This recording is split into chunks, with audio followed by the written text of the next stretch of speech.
efectivamente, aunque ciertamente hay que contestar a lo gallego de depende, y es verdad que hay que antes preguntaba a alguien por los impagos y tal, es verdad que hay un elemento que todavía desconocemos, que habéis hablado todos, que es la incertidumbre. No sabemos si tendemos a un sistema coreano de reapertura casi total o por el contrario tendemos al sistema de nuestra ministra de Trabajo de espérense ustedes hasta Navidad, ¿no?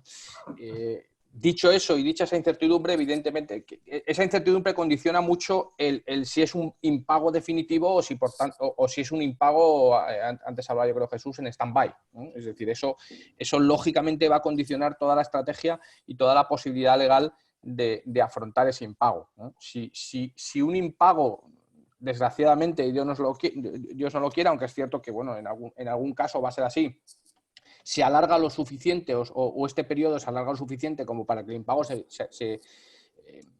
convierta en definitiva, pues las medidas evidentemente son otras, ¿eh? Es decir, habríamos de hablar de concursos o situaciones similares que desgraciadamente en algún caso llegarán.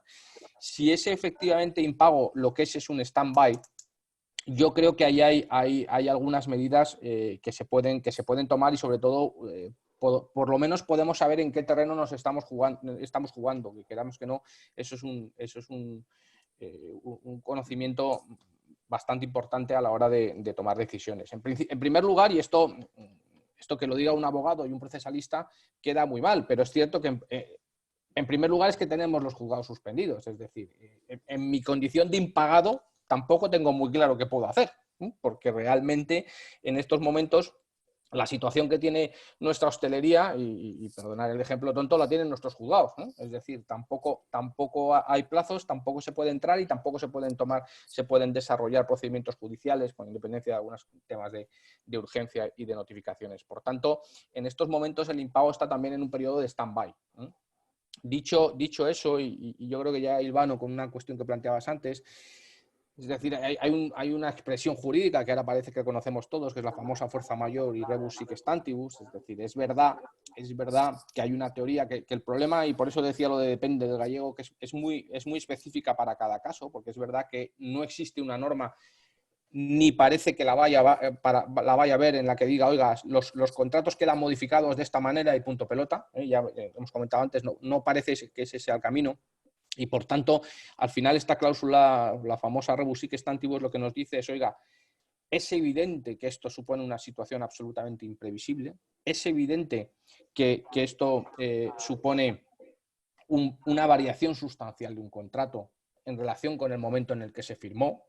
Es decir, en el momento que se firmó las circunstancias eran unas y hoy, y más en un sector como el de la hostelería, que estamos absolutamente parados, son otras. Y por tanto, eso, lo que vienen a decir nuestros tribunales es que tiene que conllevar una modificación, que puede conllevar una modificación de esas circunstancias del contrato. Entre otras cosas, pues pueden ser los plazos de pago, la cuantía de renta, etcétera, etcétera.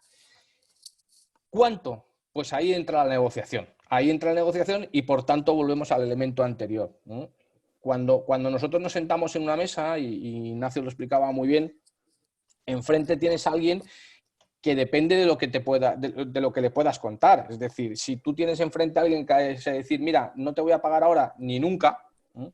Evidentemente nuestra capacidad de negociación es bastante escasa. Por el contrario, si tú planteas la situación como es, y ahí ya digo, volvemos al que cada caso es muy concreto y es muy específico, es decir, enfrente y mis compañeros lo saben y lo viven, es decir, tampoco tienes un muro, es decir, ahora mismo no te pones con un arrendador en el que dice, me da exactamente igual lo que hagas, tú me vas a pagar sí o sí.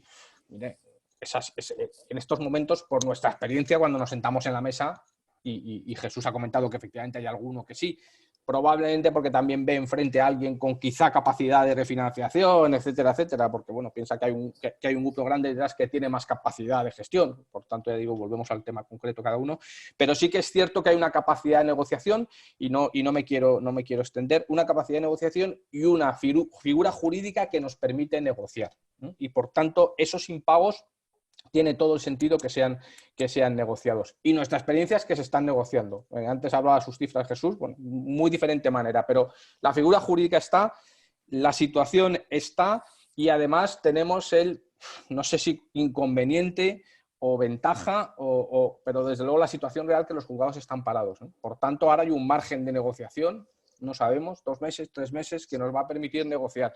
Si en 3 meses conseguimos que haya medidas y que nos permitan saber si ya sea por las ayudas financieras o ya sea por otra cuestión, porque el mercado se reactiva, vamos a poder ofrecer algo a nuestra parte, a la parte impagada, pues probablemente la negociación sea factible. Si en 3 meses seguimos sin saber qué le podemos ofrecer a la parte contraria, las cosas se nos van a empezar a complicar.